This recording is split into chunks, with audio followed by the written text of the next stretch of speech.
Hi, my name is Magnus Jern. I'm the CEO and founder of Gekko, and now the president of the mobile application solutions team at DMI as well. And we're here today at Mobile World Congress, obviously looking at the latest trends, guiding our clients around, meeting with customers and partners, and lots of other things. And I think the most exciting things this year have been two or three things. One is everybody's been talking about wearables, and for the first time we can see all of them, we can touch them, we can look at them, we can see how they work. And although there's still probably most of the focus is still around fitness and health, we're seeing wearables in every single space. And the most successful ones that we've seen probably are Fitbit, Jawbone, which is really cool because it's also connected and provides open APIs to other application developers. We've also seen the Huawei device, which has a Bluetooth earpiece, which we thought was really nice. Obviously, the Samsung devices have probably gotten the most attention, so the Samsung Gear 2, Gear 2 Nano, and Gear 2 Fit. But there's lots of other things. Another area that has been interesting is beacons. So we've heard a lot about iBeacon over the last 6 months, and here you can see some of the use cases live. We've looked at how it can be used for payments when you walk into a store. We've looked at how it can be used for indoor mapping with companies like Indoors. We've looked at how it can be used for advertising. And we've also looked at how it can be used for even security, so unlocking things, and even in military products. Very exciting. And then the third area which we found very interesting is what we're naming right now Mobile Advertising 2.0. So it's a series of startups and other companies that have come up with new innovative ways of doing targeted marketing through mobile, doing re-engagement and retargeting, driving download optimization for all kinds of channels, tools that help brands and media companies to manage their mobile advertising much better, and also the other things, some new ad formats and so on. So those are probably the most interesting things. And then obviously there's a lot of talk about the Internet of Things, but it's difficult to find real utilization of it. The one use case which is most obvious here has been the connected toothbrush by Procter & Gamble. And although it's obviously not a mass market product, it is a nice device, well executed and worthwhile checking out. So one of the things that we've done this year as well is that when you come into Mobile World Congress, it's 8 enormous halls.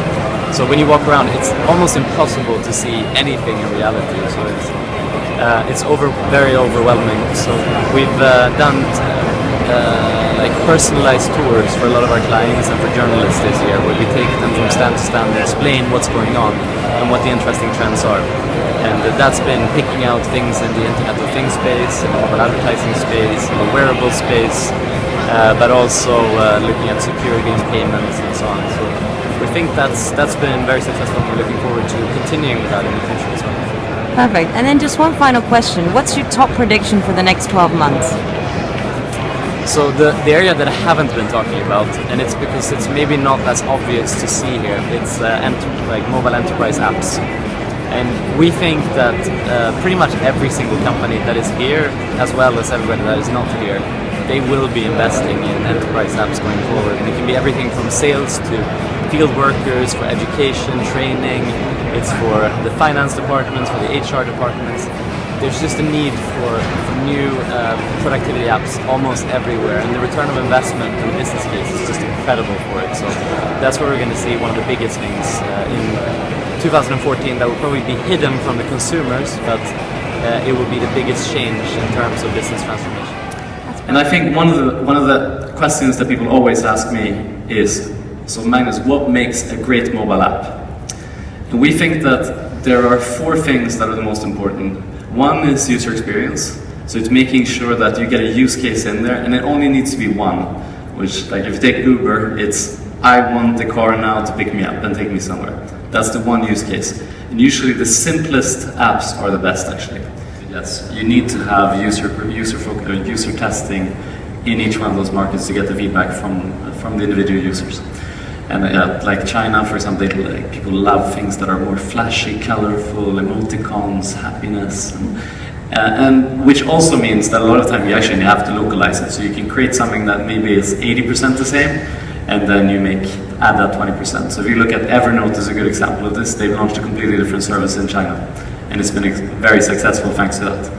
So I think it's a good example.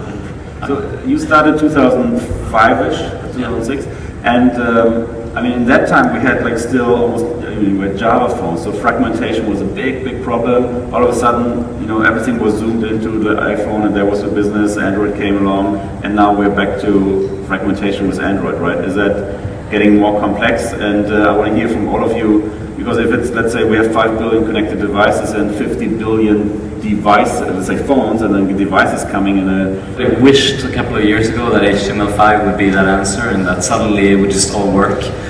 And then Mark Zuckerberg came out and said, actually, it doesn't work. And then everybody has followed that. And now we're a little bit, I wouldn't say back to square one, because I think there are solutions. So responsive design is obviously one but it's still a compromise, which means that if we want to get a great experience for each device, we have to think about how you develop that for each device.